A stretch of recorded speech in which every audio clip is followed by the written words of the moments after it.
Well, it is show one, day one. Welcome to Pittsburgh Sports Live. I'm Dan Kingerski. Thank you so much for checking out the brand new YouTube channel.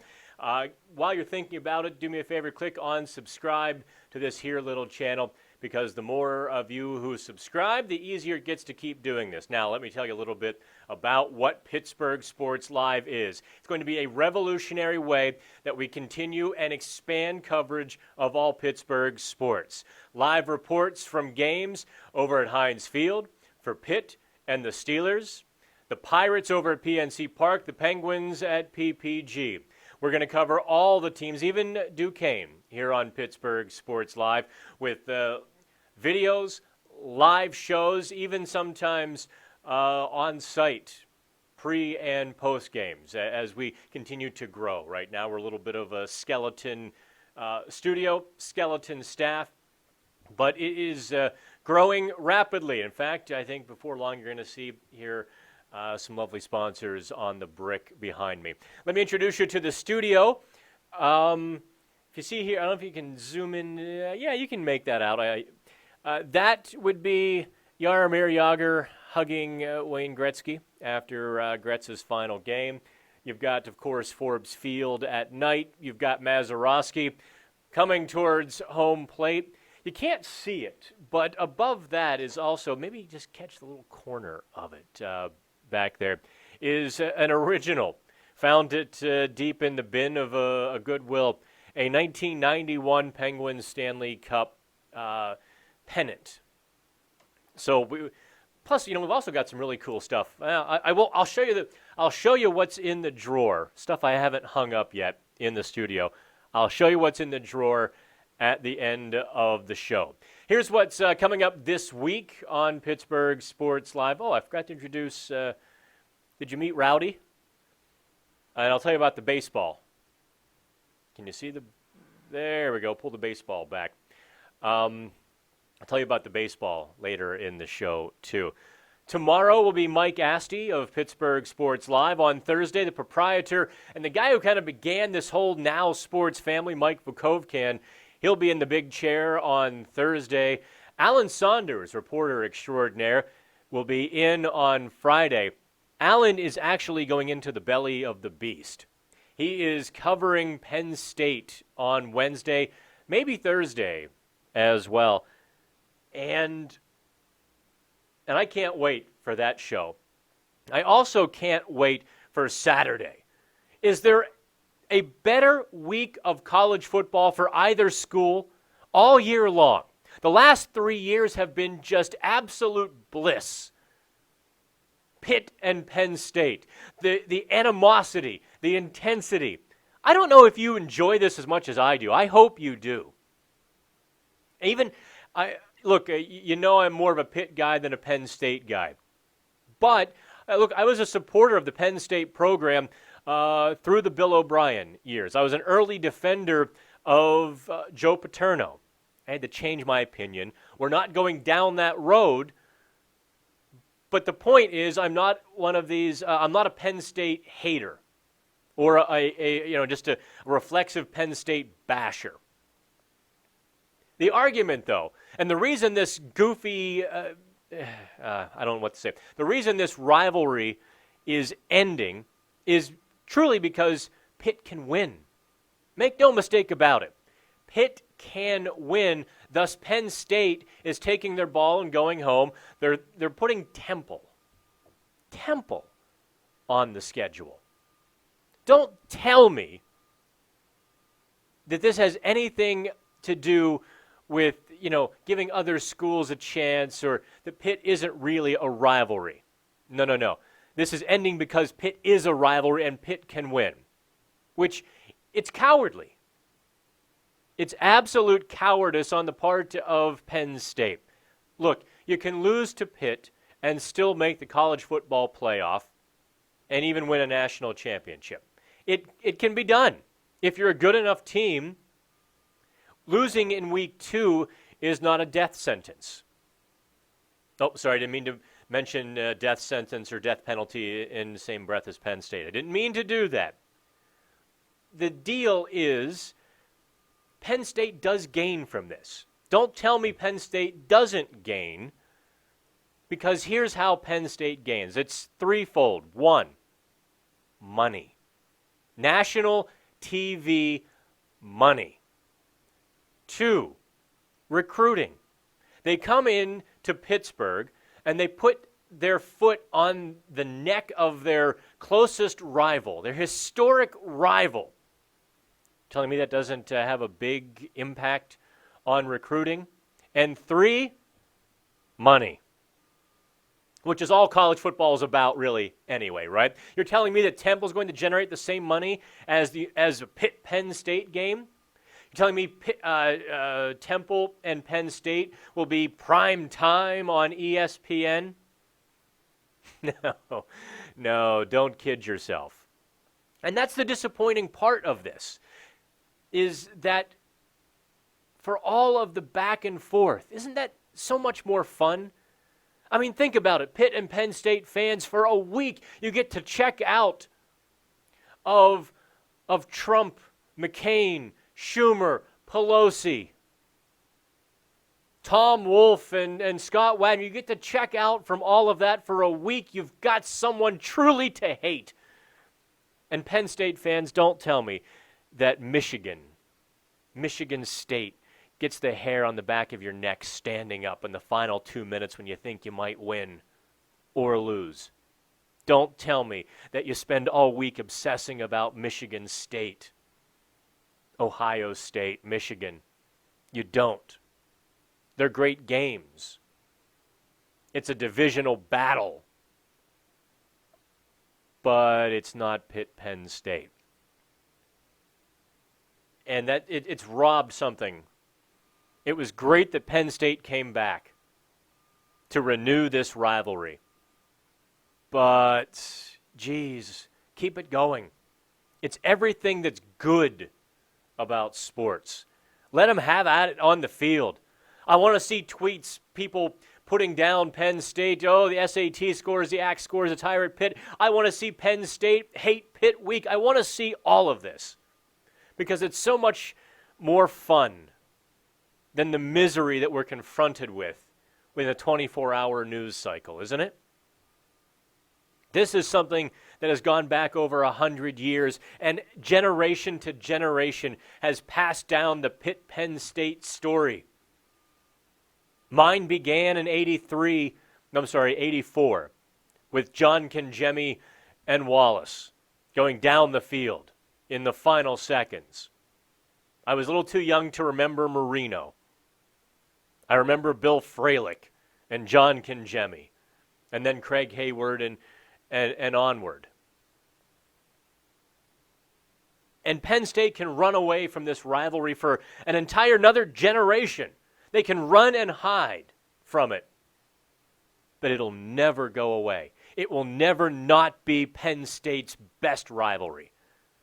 I mean, literally, you hop on the Parkway, and it's 2 turns. 2. You get to the end of 22 near Altoona, and you hop on 99. You get close to State College on 99, and you take the exit, and you'll roll right into town. 2.5, 3 hours? Well, if you drive like me, it's closer to 2.5. But boy, if there's any way to keep this going, and I like Pat Narduzzi's reaction when they broke the news to him kind of at a press conference that the rivalry wasn't renewed. And that's kind of all we can say, isn't it? I mean, come on, Penn State fans. I want you to admit deep down, if you're being honest, this is a whole lot of fun because Pitt can win. Because this isn't a cupcake guaranteed win like Appalachian State. All right, let's get into hockey. Stick to hockey, Bud Moonshine. Let's get into that. The Penguins, of course, have their rookie tournament in Buffalo coming up Friday, Saturday, and Monday. And training camp begins on the 14th. Preseason games begin on the 18th. There's one player on September 14th whose career could be made or broken, and that's Daniel Sprong. Now, look, you're watching Pittsburgh Sports Live. I'm not going to play the reporter here. I'm going to go straight in. I'm going to tell you what my gut feeling is. And this doesn't come from anybody in the Penguins organization. I want to be clear on that. I have to walk a different line than I used to when I was, back in my day when I was a talk show host. I didn't have to preface things like that. My gut feeling on Daniel Sprong is that he's not ready, and that this is going to be an uphill battle for Sprong. Now, what the Penguins very well could do, Sprong comes into training camp. He could be on the first line. He could be on the fourth line. He could wind up in the press box. They're not going to waive Daniel Sprong out of training camp. That's not going to happen. They're going to give him every opportunity beyond beyond October 4th to crack the Penguins lineup. And Sprong is really the guy. Look, the Penguins have 21 NHL contracts. You can carry a maximum of 23 players. So there really isn't a whole lot of space to be had. Sprong is the guy who can upset the apple cart. He can, because he can maybe earn first line time or be relegated to the fourth line or the press box. Nothing else is really set in stone until that decision is made. Is it Dominic Simone? Is it Daniel Sprong? Forgive me, let me take a little drink here. Now, on Pittsburgh Hockey Now, last season we did some video breakdowns in January and February of Daniel Sprong. And he really wasn't ready for prime time yet. It just didn't happen for him like the Penguins wanted, like he wanted. I'm told late in the season that some believe the switch began to flip. That's the Penguins' best hope here. But my gut feeling still is that Daniel Sprong's journey won't end as a Penguin. It just what I see in Sprong is a guy who had a lot of success, and offensive players who have a lot of success in the junior level. Sometimes they are the most difficult to change. And, Sprong was still looping. He was one-timers off of his back foot deep in the circle. That can beat an AHL goalie. He's that good. His shot is that good. But it's not going to work in the NHL level. And I wonder how long that Sprong experiment will go. And, of course, an NHL team, a hockey team, would never exaggerate an injury to send a player down to the minors to get a few games in, would they? They would never do that. Never in a million years would Sprong get, say 5 games in Wilkes-Barre because, in fact, he was, on rehab. I do think the Penguins are a much better team this season than they were last year. I've been really shocked at the number of Twitter responses and the number of people who have, even in person, have said to me, no, the Penguins are marginally better. I just don't get that. Let's start from the fourth line and work our way up. Because when we do this, you really begin to get a sense and a feel that the Penguins are stout, much more stout than they were last year. Let's just compare the fourth line, shall we? The fourth line is probably Matt Cullen on the left wing. Look, he's going to be 42 here real soon. Is he 42? Let's call him 42. Matt Cullen doesn't need to play center. The extra wear and tear, the extra skating in those 10 minutes of fourth line duty. So Cullen on the left wing, Riley Sheahan in the center, and let's say Daniel Sprong on the right wing. Is that not a much better fourth line than existed last season when it was Tom Kuhnackel, Carter Rowney, and Ryan Reeves? Is that not a much better lineup this year than last year? Certainly offensively. They couldn't score on the fourth line last year. Riley Sheahan alone is light years above what Carter Rowney was as a fourth-line center. Then you factor in Matt Cullen's potential to hit 25 points this season, which would far dwarf the few points that Tom Kuhnhackl put up, and then whoever plays that right wing. You've also got Derek Grant kind of swimming around in that mix. Now, Grant is primarily a center left wing. I don't know if the Penguins coaches would go too far out of the box and put him on the right wing. I mean, the guy's 6'3", 215 pounds. Where's the beef? If they want to find space for Derek Grant, that would be one way they can do it, which would even further limit Daniel Sprong's ability to crack the lineup. That's kind of why I really don't have a good feeling about Sprong's long-term potential with the Pittsburgh Penguins. Certainly, the Penguins can't slide Sprong through waivers. Because he's got the 2-year contract, I think that would scare off some teams, but there's still a few other teams with nothing to lose who would grab Sprong and just see where it goes. I just don't think they would get him through waivers.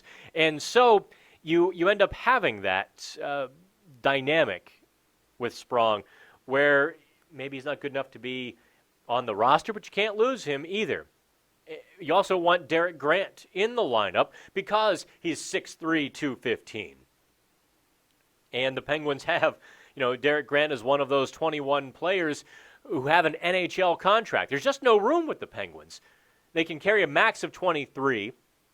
I generally think they would carry about 22 to create that salary cap space going forward until they needed number 23. And so there's no spot for young players, right? And I'm mishmashing three topics, and I apologize a little bit here. Let me kind of close the book there on Daniel Sprong and get back to why the Penguins are a better team this year. Just compare the fourth line, right? The fourth line, tenfold better than last year's fourth line. In fact, I'll make a note to myself here to talk about the 21 of 23. Go up to the third line. Now we start comparing Derek Brassard to Riley Sheahan as a third-line center. Derek Brassard, former 60-point NHL center with the New York Rangers. Yeah, he's a lot better than Riley Sheahan was as a third-line pivot. Brian Rust comes down to the third-line left wing, and I can tell you this without breaking confidences. I'm fairly certain that the Penguins don't like Phil Kessel alongside of Genny Malkin. They look for the first opportunity to split those two up, and so when you've got Derek Brassard on the third line, you slide Kessel there. Suddenly you've got Rust, Brassard, and Kessel. Tell me that's not a dynamic, dangerous third line with some grit, defensive responsibility, and high-end offensive potential. Compare that bottom six this year to the bottom six last year when it was anchored by Riley Sheahan on the third line. So just on the bottom six, the Penguins are infinitely better than they were a season ago. You take the second line of Genny Malkin's line, Hagelin, Malkin, probably Patrick Hornquist. They were just so dominant. I can't see breaking them up. And then the top line. The top line with Sidney Crosby, I think, is going to be much better this year than last year. And here's why I say that. Jake Guentzel. With a little bit more maturity, in a contract year, Jake Guentzel has a lot of motivation to have a good regular season. Not the lackluster up and down scuffle that last year's regular season was. Jake Guentzel really could look like the playoff Guentzel. If he and Crosby go on a tear, and here's another little tangent for you. All great players like Sidney Crosby, look, that whole Crosby-McDavid thing, Is Crosby ready to really give up his crown as the best ever? I go back to Wayne Gretzky, and when Lemieux was taking it in the early 90s, or had taken it, that's when Gretzky had that rebirth again in the early 90s, competing with Mario. Great players just have that other gear to make sure that they're still great and that you remember them as great. It's important. It's that superstar ego that makes them superstars. And now that McDavid is banging on the door and in some eyes has passed Sidney Crosby, in some eyes, not mine, but in a lot of eyes, just imagine if Crosby and Gensel, and if Gensel plays as he's capable in the regular season, Sidney Crosby could well hit 100 points this season. That's where I set the Crosby over-under on Pittsburgh hockey. Now, it was high. Definitely challenging. I'll give you that. I should have given odds for the under because it was an easy bet. But it's possible because if Gensel's finishing, if Gensel's playing hard, he's stiff on the wall, Crosby gets to be a shooter. Crosby gets to do all the other things that Crosby does well. And whether it's Dominic Simone, Brian Rust, or Daniel Sprong on that right wing, or even Patrick Hornquist, all they have to do is not get in the way of Gensel and Crosby. And 100 points for Crosby is a legitimate and real possibility. And boy, wouldn't that make the McDavid-Crosby debate interesting if Crosby at 31 years old pops triple digits. That would be, I think, a major statement. And doesn't that kind of seem like Sidney Crosby's style? You could also see Gensel easily hurdling 30 goals. And that's the sort of thing I look at this Penguins team. So just the forwards alone are significantly better than they were last year. Now let's take a look at the defense. Chris Letang probably had his worst season in his career last year. Just he was on the wrong track all season. He never got on the good track, got lots of momentum and got lots of feel-goods going. He just never had that sustained momentum to get him over the hump. Now, take an off season, get his head right, get his body right. How's Chris Letang going to approach this season? The reality is he probably can't be any worse than he was last year. That was as low as he goes. The rebound alongside Brian Dumoulin. So the Penguins' top pair will improve. Find me a hockey person who says Jack Johnson isn't very good. Obviously, there's a lot in the Penguins fan base who like to proffer that opinion, but find me somebody in the hockey world. I'm not going to wait. I'm just going to maybe cut to the chase and tell you you're not going to find one. First of all, Jack Johnson at about 6'1", 225. He's a rugged guy. He's going to add that physical element to the Penguins' blue line. Now, where he plays is a little bit of a mystery, and this is why I kept watching for a trade this offseason for the Penguins to kind of to balance their blue line. Because someone's going to have to play the right side on the third pairing, and whether it's Jack Johnson, Olli Maatta, or Jamie Alexiak, was going to have a big impact on the Penguins' blue line.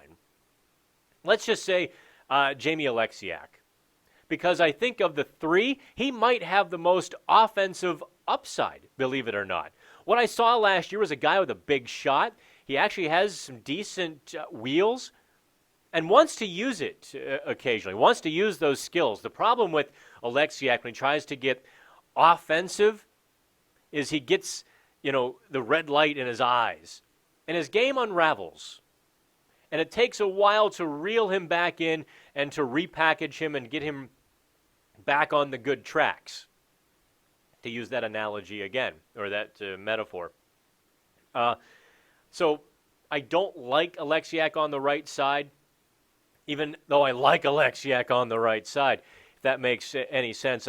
I think it's a gamble worth taking, but also a gamble that you pull the plug on very quickly. And maybe Jack Johnson is the guy that takes that third pairing right side, adds offense and physicality. Because I thought Alexiak and Schultz had a very nice chemistry together. And Alexiak can play that stay-at-home thumper defenseman role on the left side of Justin Schultz, who added a lot of layers to his game last season. As the season wore on, Schultz got better and better. I'm told the coaching staff just kept grading him, giving him high marks in film sessions. To Justin Schultz. Olli Maatta was solid last year. No reason to expect him to taper off as he's coming into his own and his maturity. He's gotten past his health problems. So the Penguins have 6 solid defensemen. You toss in Chad Ruedel as number 7. And if Alexiak strays too far as a right defenseman and needs some downtime, Ruedel can easily step in. And because Ruedel is a right defenseman generally, that would be a nice, your change of pace is actually suited to that role and play the third pairing. I don't know if you've noticed this. I have not written a single thing about Matt Murray all summer long. Haven't touched that with a 10-foot pole. And there's a reason why I haven't gotten into the Penguins' goaltending too much, other than I've talked a bit about Tristan Jarry and Casey DeSmith. Matt Murray had his adjustment year last year. The Penguins' defense was down. He suffered the family tragedy of losing his father far too early. And the league adjusted to Murray. You factor all 3 of those things in, and it just wasn't his year. Not from the start and not at the end. Goaltenders like Major League Baseball pitchers, they adjust, league adjusts, they adjust again. And this is Matt Murray's adjustment year now. He has to adjust back to the league because the Penguins' defense was soft, porous, bad, disorganized, scattered. And the Penguins' forwards contributed mightily to that, by the way. It wasn't on the Penguins' defense a lot, as it was Penguins' forwards not helping the defense. It was just defensively speaking, the Penguins were a mess last year, which allowed opponents to take a real shot at Murray's glove hand. They got to pick at Murray, unlike they've ever had a chance to do before. And that was a huge deal. I think with the improved Penguins defense, I'm sure Matt Murray wasn't laying in a hammock all summer, right? I'm sure of that. And so you have to figure Murray will bounce back a bit from last year. That's why I say the Penguins are a significantly better team than last year. I mean, look, you can hang on to the Jack Johnson isn't very good mindset. I can't stop you from doing it. I can tell you when he starts pushing back on the bigger teams like the Capitals, like the Bruins, and starts punishing other teams, let's say like Columbus, like Philadelphia, Toronto, you're going to be a lot happier with Jack Johnson. And like I said, he is only a human being. He had to go through hell the last couple of years. Let's turn the page a little bit. What else do I want? Oh, the 21 of 23. Yeah, the Penguins rookie camp and training camp.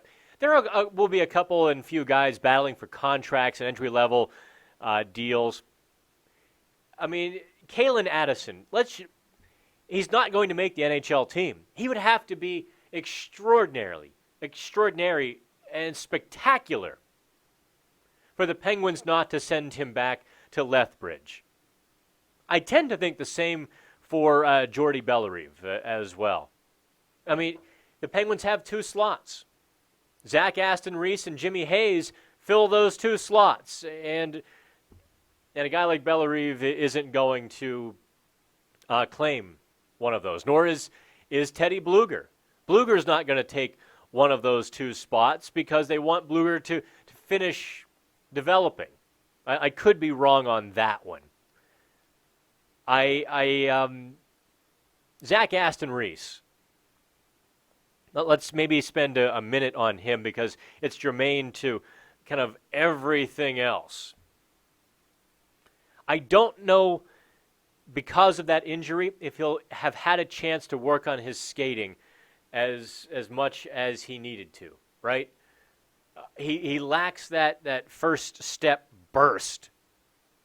He lacks that elite or even the good skating that the Penguins tend to rely on. So I kind of think he's a bubble player. He'd actually be the ideal 13th forward. Or if Sprong washes out, he'd be the fourth line right wing. And I think that's maybe the best place for him. But Bluger is an electric player. He can be a little bit of a little scattered at times. I think he's a better center, though. Which he's the seventh center. We haven't even talked about Derek Grant, have we? A little bit, if they'd moved Grant to right wing. But there's Grant waiting in the wings, center, left wing for the fourth line duty. So there's just no spots to be had. There's no space at the inn for the Penguins' young guys or any of these prospects. They're simply hoping to impress the Penguins for next year and moving on. So we've hit the Pens, we've hit Pitt-Penn State. Now let me squeeze a little bit of Steelers talk in here because the Josh Dobbs keep. What's the right term for that, right? The fact that the Steelers kept Dobbs surprised me for this reason. Landry Jones was milquetoast safe. He wasn't going to make mistakes.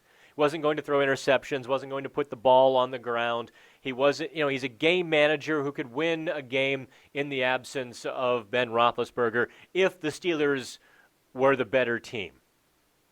He wasn't going to lose the game. How's that?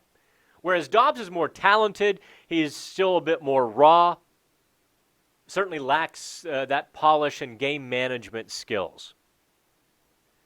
Generally speaking, NFL head coaches take the milquetoast, vanilla, boring, don't beat yourself guy. The fact that the Steelers took Josh Dobbs, I thought was a big departure for Mike Tomlin to take a chance on a kid. Don't get me wrong. It certainly helped that Mason Rudolph showed flashes in preseason as well. So if the excrement hit the fan, the Steelers do have two backup quarterbacks, not just one. That probably allowed them to keep Dobbs, keep developing Dobbs. And just my gut feeling on that situation, or on Dobbs and Rudolph anyway, is that the Steelers, the Penguins, the Steelers have a couple guys who could be starters elsewhere in a couple years. Dobbs could be one of those guys who goes, a mediocre starter for a quarterback-poor team in the near future. He could be one of those guys, I think. And the jury is out on Rudolph's ceiling, isn't it? He showed some flashes where give him 3 years on the bench with a little bit of game action, and all of a sudden, you might have one of those uncomfortable situations in a few years with Ben Roethlisberger. It's possible. I'm not saying it's probable. I'm saying it's possible. Stick to hockey, Bud Moonshine. The problem with the Steelers, as I see it, is still the defense. Doesn't Keith Butler have to be on the hot seat this year? Doesn't the Steelers' defense have to be better? I mean, look, you could remove half of their linebacking core, replace them with guys on the waiver wire or guys on the beach right now, and you wouldn't know the difference. That's a huge problem. That's going to put additional pressure on the secondary. It's going to force the Steelers to get into some uncomfortable situations. And I know some people are picking the Steelers to go to the Super Bowl. It all rests really on the defense, does it not? And the defense's ability to stop opponents, big-time opponents, in big-time situations. Over the last couple and few years, the Steelers' defense has not been able to do that. Jacksonville ran over them. But even the other, you go to the New Englands and the other teams who have been able to beat the Steelers, it's been those crucial stops the Steelers couldn't get. And that other teams got against the Steelers. Did I say the Penguins again?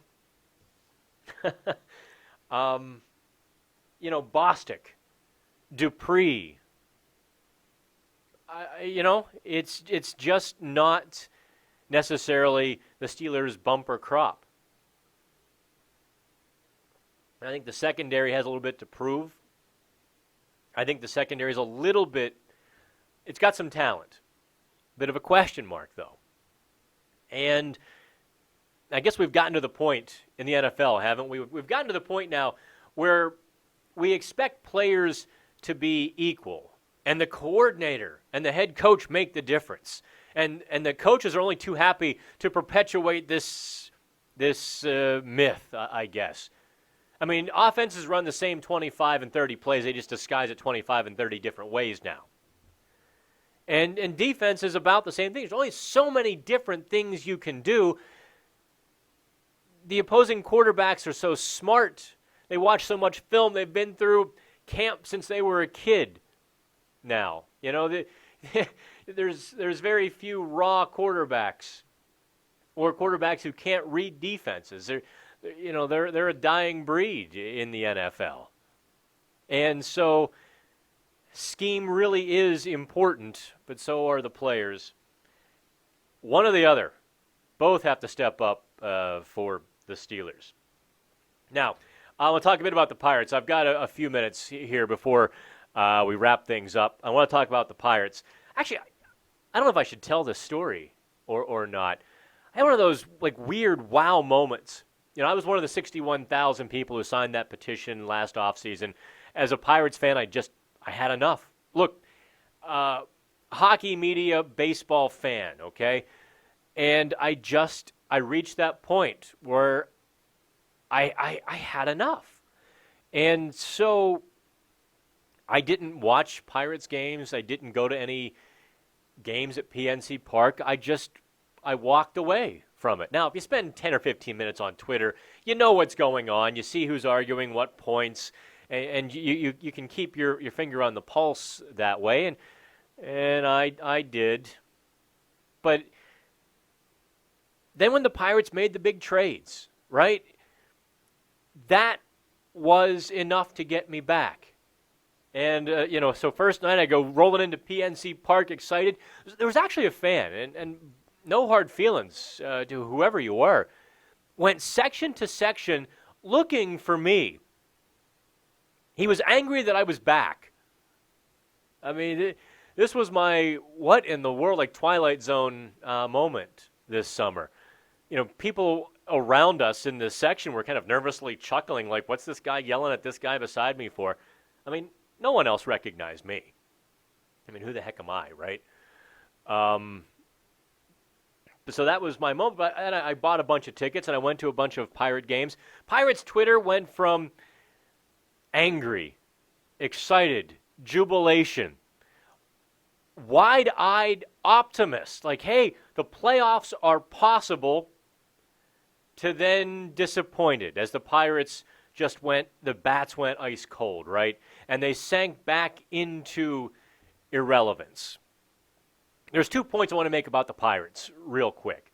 One, don't have buyer's remorse. I'm seeing a lot of buyer's remorse now about Chris Archer. No, you can't do that. You can't have buyer's remorse because think of it this way. On July 31st or July 30th, all of the available information pointed to that being a great trade.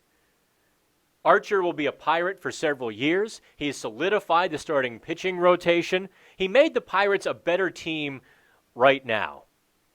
That's the kind of trade that good organizations make. And I was ecstatic, and I'm not going to go back, and you can't drive in the rearview mirror like that. I mean, the stats are kind of irrelevant to me. I of course, made sure to check them out. Archer is 1-2 with a 5.40 ERA as a Pirate, 6 starts, 28 innings. I know his longevity in the starts have been a bit of an issue. Whereas Glasnow is 0-2 with a 3.23 ERA, 6 starts, 30 innings. But it's not really about that, was it? Here's the second point I want to make about the Pirates. We affected change. For everybody who said enough, for everybody who voiced the anger, we affected positive change. You can be cynical, you can be sarcastic and say, Pirates didn't care about the fans, they didn't make that move for fans.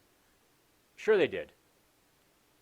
Neil Huntington essentially admitted as much a few weeks ago when he said Bob Nutting walked into his office and said, hey, if you can do it, do it. How often does that happen?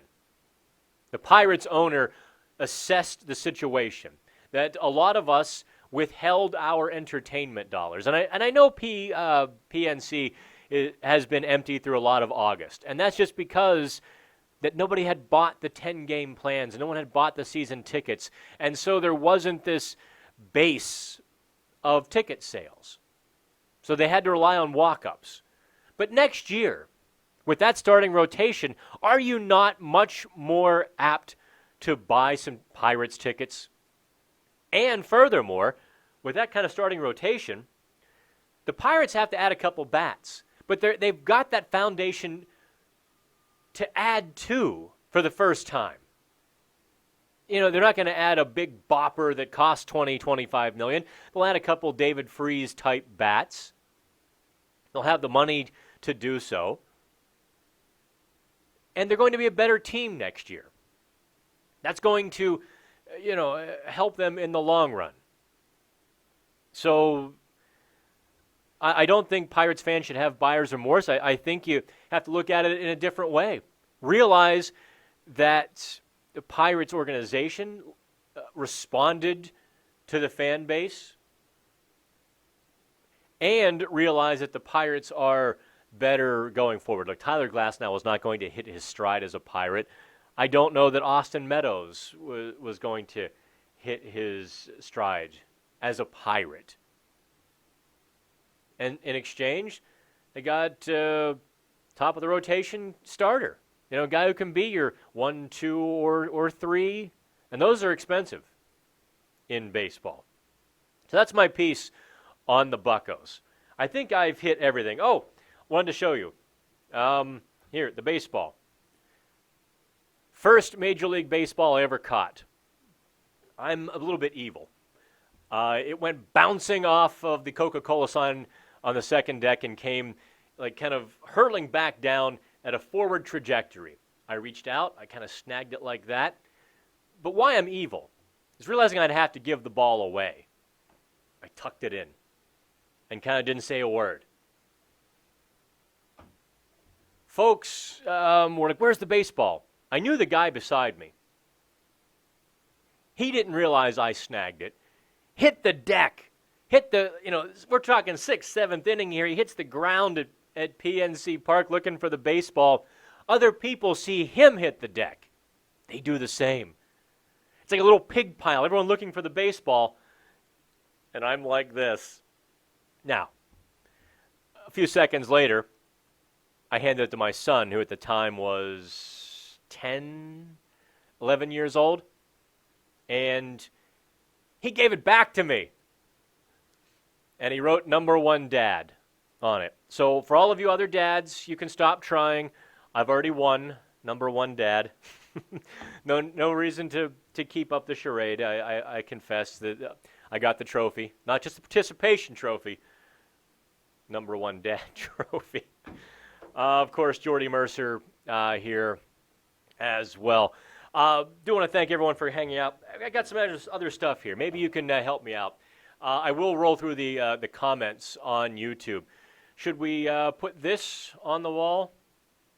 First pitch at PNC. if we ever get Casey in here, maybe we'll have Sean Casey autograph if we ever get him in here. I'm sure you're dying to see that. I know Pittsburgh loves IndyCar racing. It's actually the 1991 Indy 500.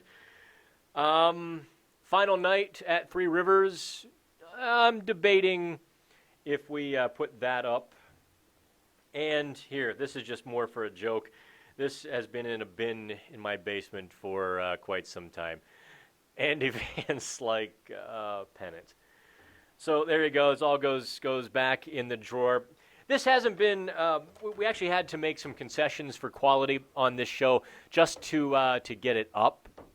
Unfortunately, our studio is cloud-based, but we had a little problem with our internet service provider and the building.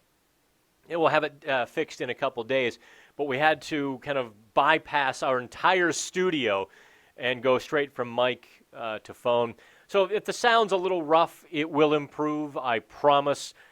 And we'll also have a lot more graphics and fun stuff in the weeks and months ahead. Like I said, though, it is a skeleton studio, skeleton crew right now, and we're going to grow into that with more people, with guests and sponsors. Yay, sponsors as well. All right, this has been a blast. You'll see us around town at all of the sporting events. Do me a favor, and if you see us, stop and say hello. Happy to chat as well. We'll do this. I'll do at least one or two of these each week, as will Vukovcan, Saunders, Asti, and the other people we rope into doing this. We'll talk again real soon, kids. This is Pittsburgh Sports Live. Don't forget to subscribe. I'm Dan Kingerski. Till we talk again, have fun.